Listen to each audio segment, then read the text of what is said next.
الشيطان الرجيم. بسم الله الرحمن الرحيم. ودت طائفة من أهل الكتاب لو يضلونكم وما يضلون إلا أنفسهم وما يشعرون. يا أهل الكتاب لم تكفرون بآيات الله وأنتم تشهدون. يا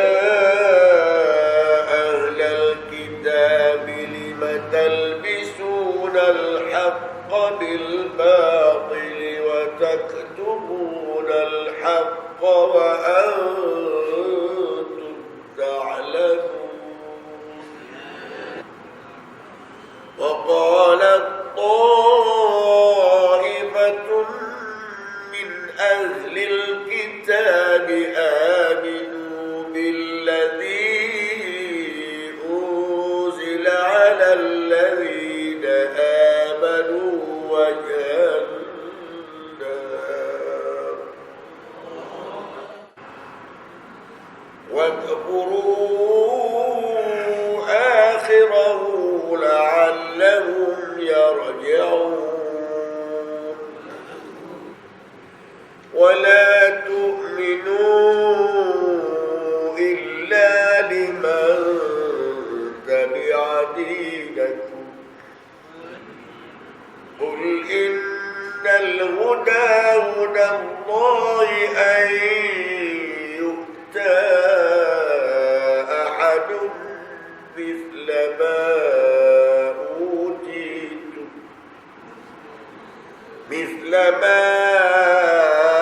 أوتيتم أو يحاجوكم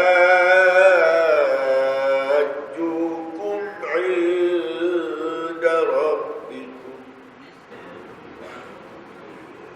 قل إن الفضل بيد الله يؤتيه من يشاء والله واسع عليم. يختص برحمته من يشاء والله ذو الفضل العظيم. ومن أهل الكتاب من إن تأمنه بقنطار يؤديه إليك ومنهم من إن تأمنه بدينار لا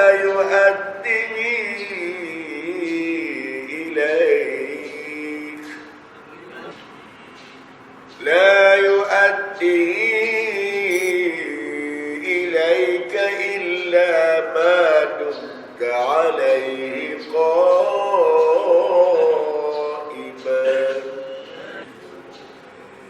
ذلك بأنهم قالوا ليس علينا بالأميين سبيل ويقولون على الله الكذب وهم يعلمون. بلى من أوفى بعهده واتقى فإن الله يحب المتقين. ودت طائفة من أهل الكتاب لو يضلونكم.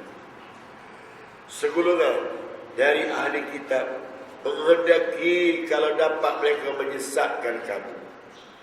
Wa ma yudilluna illa anfusahum wa ma yash'urun.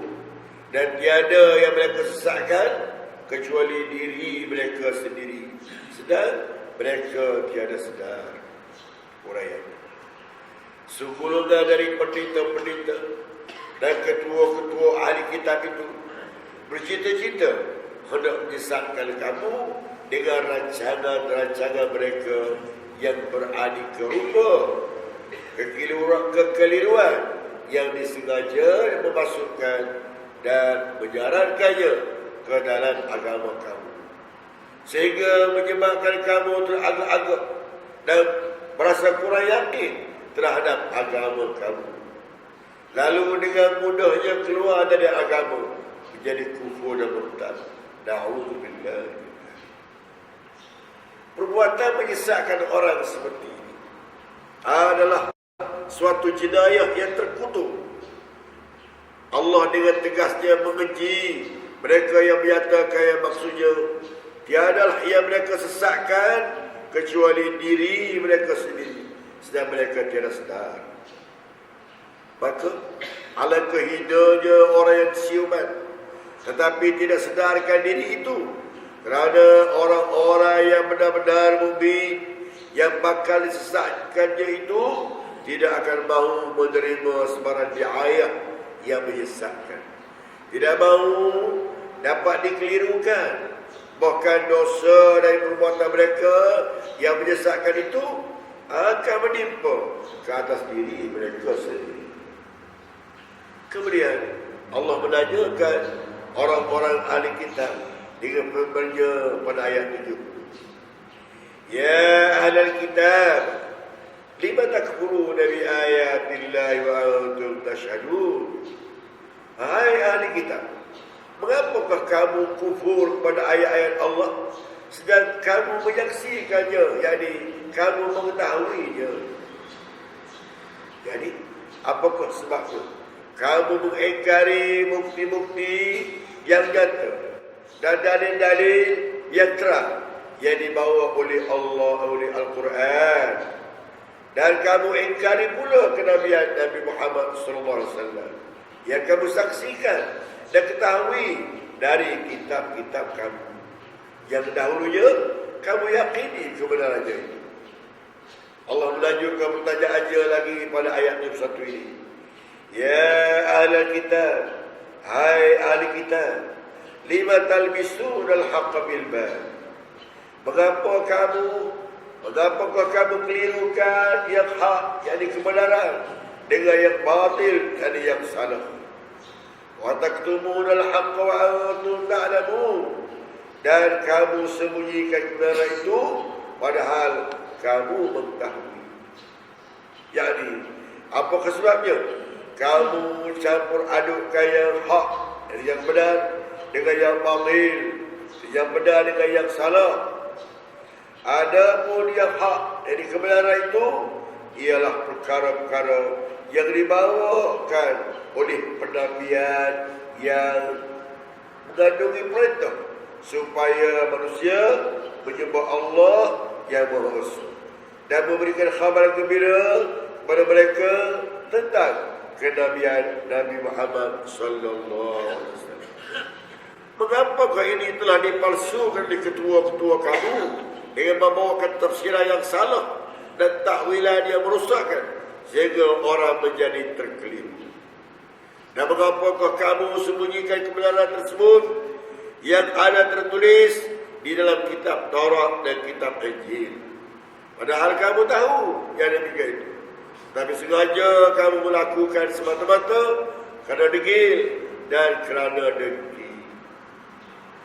Kemudian Allah menerangkan suatu cara bagaimana orang ahli kitab itu hendak menyesatkan orang mukmin dengan firman-Nya pada ayat 72 ini.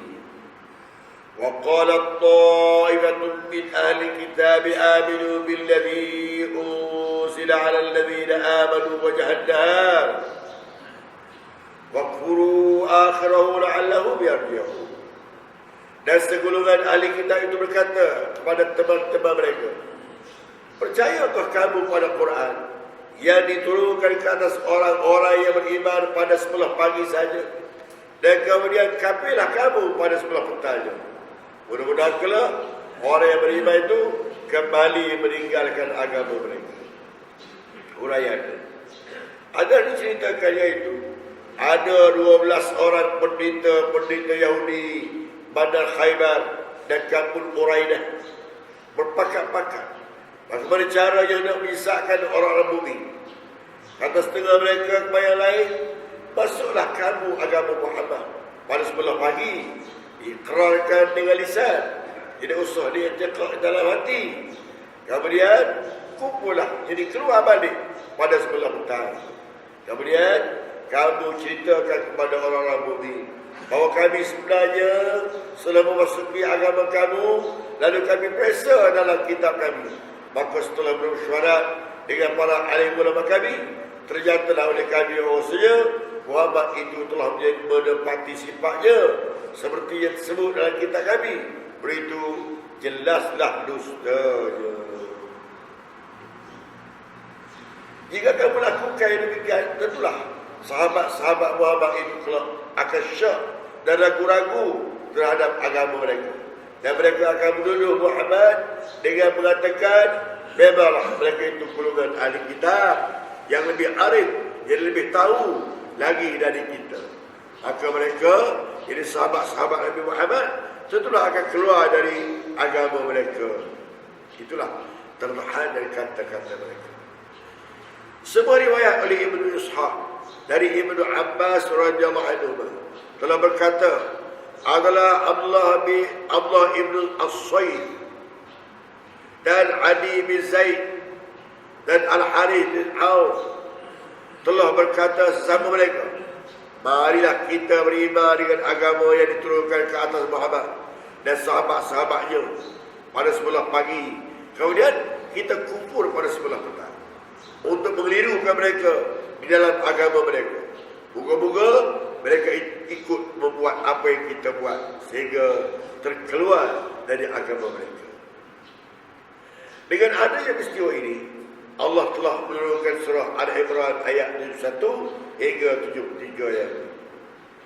Dengan turunnya ayat ini bermakna Allah telah memberi ingat Nabi-Nya dari tipu daya mereka kaum Yahudi itu, dan dibukanya rahsia mereka supaya tipu daya tersebut tidak dapat mempengaruhi orang-orang mukmin yang lemah keimanannya.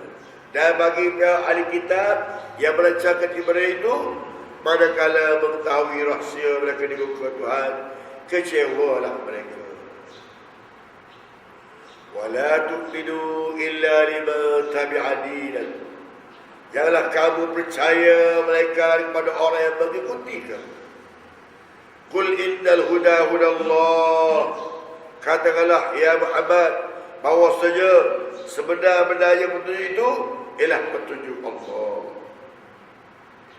Ayyuta ahadun mithla ma utitum aw yuhajjukum inda rabbikum.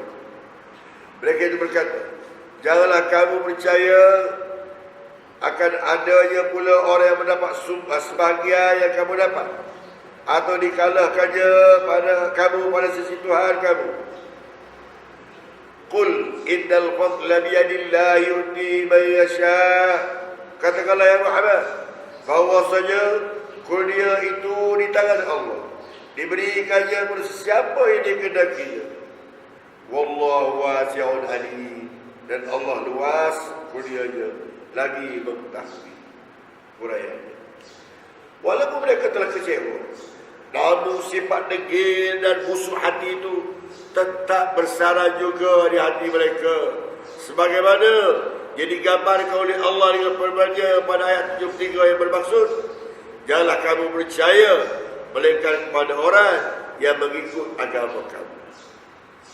Kata-kata ini diucapkan oleh orang Yahudi terhadap sesama mereka yang masih meyakini bahawa kenabian itu hanya mereka sahaja yang layak menyandangnya, sedang orang lain tidak. Dan mereka terlalu fanatik serta terlampau mengagung-agungkan bangsanya dan menghinakan orang lain. Itu pula apa yang terbit dari bangsanya semuanya dianggap baik belaka. Dan semua yang terbit dari orang lain dianggap buruk. Terhadap kata-kata yang demikian ini, Allah menyuruh Nabi-Nya menjawab dengan perbahasan yang bermaksud. Katakanlah ya Muhammad, bahawasanya sebenarnya petunjuk itu ialah petunjuk Allah. Maksudnya, petunjuk itu tidak dikhaskan kepada sesuatu bangsa tertentu. Bahkan Allah berkuasa memberi petunjuk kepada sesiapa sahaja yang disukainya. Dan barang siapa diberinya petunjuk, tidak ada siapa pun yang akan menyesatkannya.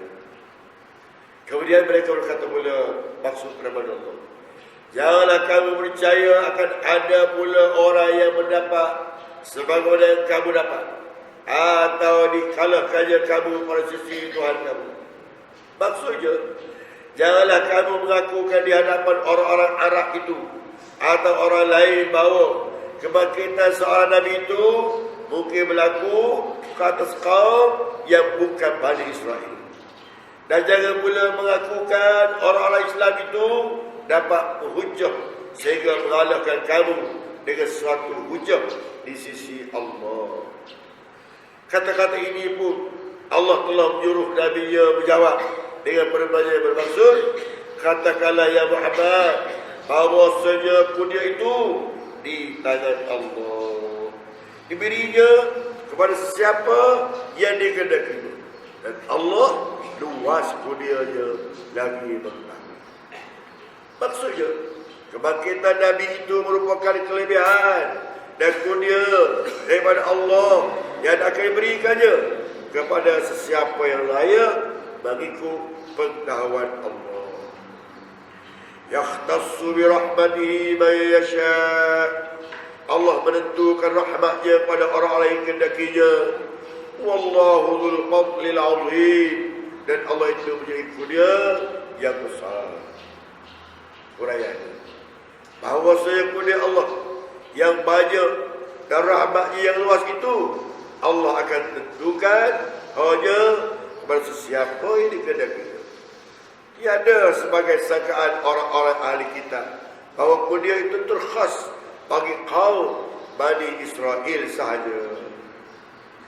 Allah membangkitkan Nabi dan Rasul dari sebarang golongan atau bangsa yang dikehendakinya semata-mata kerana mendapat limpah kurnianya dan ihsannya.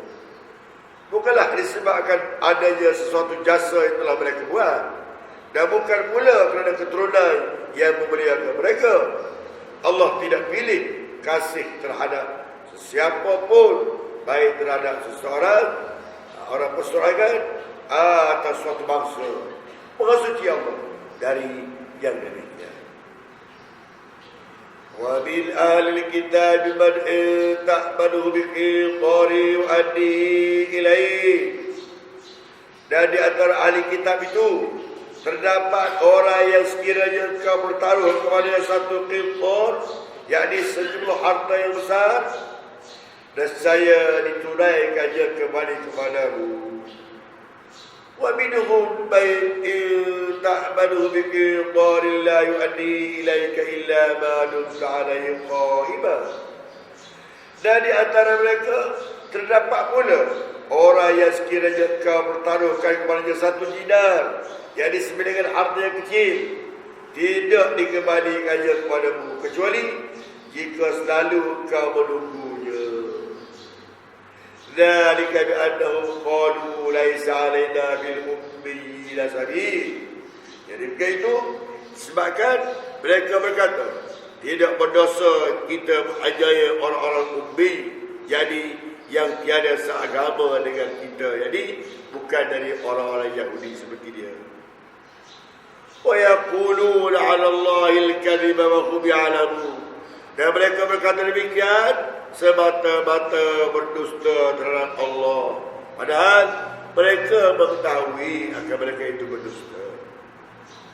Jadi kemudian Allah telah menerangkan pula pekerti atau kelakuan sekumpulan ahli kitab yang khianat terhadap amanah yang ditaruhkan kepada mereka. dan berleluasa memakan harta orang dengan cara yang salah dan haram, dan berani pula mereka membuat takwilan dan tafsiran yang salah di dalam kitab Allah semata-mata untuk mensia-siakan agama, sebagaimana yang dijelaskannya dengan perbanya pada ayat yang 5 bermaksud. Dan di antara ahli kitab itu terdapat orang yang sekiranya kau pertaruhkan kepadanya satu qintar, yakni sejumlah harta yang besar, dan saya ditunaikannya kembali kepada kami. Dan di antara mereka terdapat pula orang yang sekiranya kau pertaruhkan kepada satu dinar, yakni sebilangan harta yang kecil, tidak dikembalikannya padamu kecuali jika kau selalu menunggunya. Kesimpulan, ahli kitab itu terbagi dua. Pertama, sekumpulan orang yang teguh memegang amanah yang bertaruhkan orang kepadanya, sama ada banyak atau sedikit. Seperti Abdullah bin Salam yang telah menerima amanah, iaitu pertaruhan emas sebanyak 200 uqiyah dari seorang Quraisy. Kemudian manakala diminta kembali, diserahkannya kepada yang punya amanah tersebut dengan cukup. Jadi Abdullah bin Salam inilah di antara orang Yahudi yang telah memeluk agama Islam kerana dia seorang yang ikhlas membaca kitab Taurat dan Injil. Yang kedua, sekumpulan orang yang mengkhianati amanah, kalaulah pergi pertaruhkan wang padanya walaupun sedikit, tiadalah dikembalikannya kepada yang punya, kecuali setelah menunggu untuk menuntutnya bertalu-talu di depan pintu atau terpaksa membawa perkara itu ke hadapan mahkamah. Di antara mereka itu yang seperti ialah Ka'ab bin Al-Asrah yang telah menerima amanah, iaitu pertaruhan satu dinar dari orang Quraisy dan tiada dikembalikannya. Kemudian Allah melanjutkan berbanja dengan menyebutkan sebab mereka berbuat demikian, yang artinya yang demikian itu disebabkan mereka berkata, tidak berdosa kita menganiaya orang ummi, jadi orang yang tiada beragama dengan kita. Kesimpulannya, bahawa mereka menganggap tiap-tiap umat yang tidak menjadi pilihan dan bukan menjadi pengaruh agamanya akan ditolak oleh Allah, dimurkainya dan dihina serta tidak layak dihormati haknya dan harta bendanya. Sehingga kalau ada sesuatu yang dapat diambil dari mereka, boleh diambil saja dengan tidak ada halangan apa-apa dan tidak ada kira bicara. Anggapan mereka demikian menunjukkan ta'assub mereka yang melampau di dalam beragama dan terlampau menghinakan orang yang menyalahinya hingga tergamuk bertindak ke atas hak-hak perseorangan dengan sewenang-wenangnya. Dari At-Tabari adalah sekumpulan orang Islam semasa jahiliyah sebelum beragama Islam menjual barang-barang mereka kepada orang-orang Yahudi. Harganya mereka tuntut manakala mereka telah masuk Islam. Tetapi orang-orang Yahudi itu telah enggan seraya berkata, kami tidak ada kena-mena dengan amanah ini hutang kami kepada kami, sebab kamu telah meninggalkan agama kamu yang mana kamu telah berada padanya. Lalu mereka pun mendakwakan keputusan yang mereka ambil itu ialah kerana tersebut dalam kitab mereka. Itulah sebabnya Allah balas dengan perbahagian yang bermaksud, dan mereka berkata demikian semata-mata berdusta terhadap Allah, padahal mereka mengetahui. Maksudnya mereka sebenarnya tahu dan sedar akan dusta yang mereka ada-adakan, padahal sedikit pun tidak ada tersebut dalam kitab Taurat bahawa mereka dibolehkan mengkhianati orang-orang yang ummi, iaitu orang-orang Arab yang tidak seagama dengan mereka, dan tidak pula tersebut perkara yang bolehkan memakan harta orang dengan jalan haram.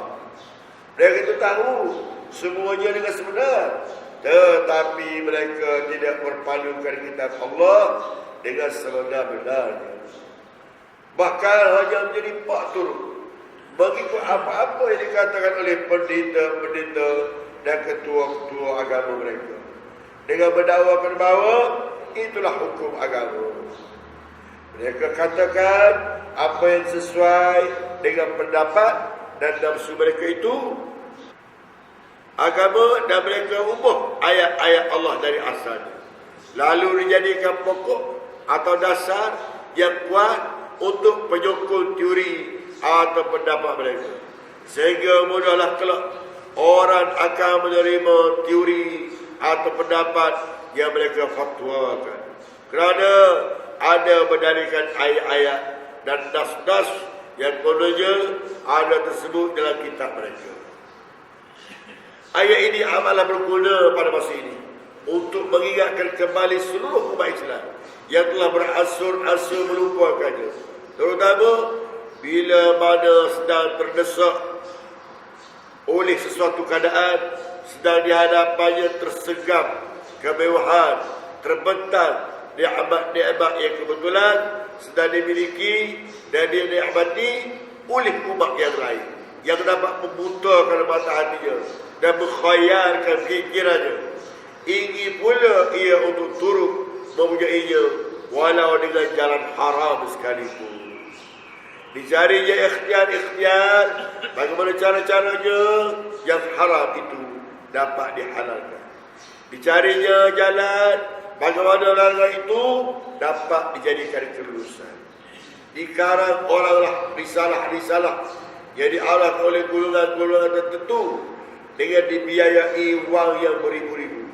Lalu diedarkan ke sana kemari untuk mempengaruhi umat Islam supaya mahu mengikut teorinya, mahu menjadi pengadut fahamannya, mahu menjadi peserta rancangan yang diusahakan. Dan berbangga-banggalah bahawa rancangan mereka telah berjaya. Tetapi ingatlah bahawa umat Islam tiada akan hilang pedoman selagi masih berpegang teguh dengan Al-Quran. Yang halal tetap halalnya dan yang haram tetap haramnya. Kalau ada yang memurtabalikkan, akan tergolonglah ia dari orang-orang yang disebutkan oleh Allah dalam firman-Nya dalam ayat yang bermaksud, dan mereka berkata demikian semata-mata dusta terhadap Allah padahal mereka mengetahui. Bala man awfa bi'ahdihi wattaqa. Maka mereka itu berdusta. Barang siapa setia dengan janjinya lagi takut, maka fa innallaha yuhibbul muttaqin. Maka sesungguhnya Allah mengasihi, jadi memberi pahala orang-orang yang takut itu. Maksudnya bahkan kamu berdosa terhadap penganiayaan yang kamu lakukan kepada orang-orang Arab tersebut, dan mestilah kamu tunaikan segala amanah yang dipertaruhkan kepada kamu. Menunaikan hak orang tepat pada waktunya tanpa menunggu tuntutan yang bertalu-talu adalah adab lembaga yang diamalkan oleh orang baik-baik. Dan cara itulah pula yang menjadi pengajaran agama. Dua macam janji dalam ayat ini. Pertama, janji kepada sesama manusia yang merupakan sebarang perjanjian atau amanah yang dipertaruhkan. Kedua, janji kepada Allah Ta'ala. Itu perkara yang mesti ditunaikan oleh orang mukmin kepada Allah dengan mengikuti perintahnya dan mengamalkan syariat yang disampaikan oleh Rasul. Orang-orang ahli kitab itu sedikit pun tidak menepati kedua perjanjian tersebut. Kalau mereka tepati, tentulah mereka beriman kepada Nabi Muhammad SAW, mengikut wasiat kitab mereka yang disampaikan oleh Nabi Musa AS. Dalam ayat ini juga dijelaskan bahawa Allah akan memberi balasan pahala pada orang-orang yang menepati janji, dan kepada orang-orang yang takut dari berbuat salah dan takut dari berbuat khianat ataupun itu. Jadi orang-orang yang bertakwa, balasan yang merupakan kasih sayang Allah, keredaannya dan rahmatnya di dunia dan di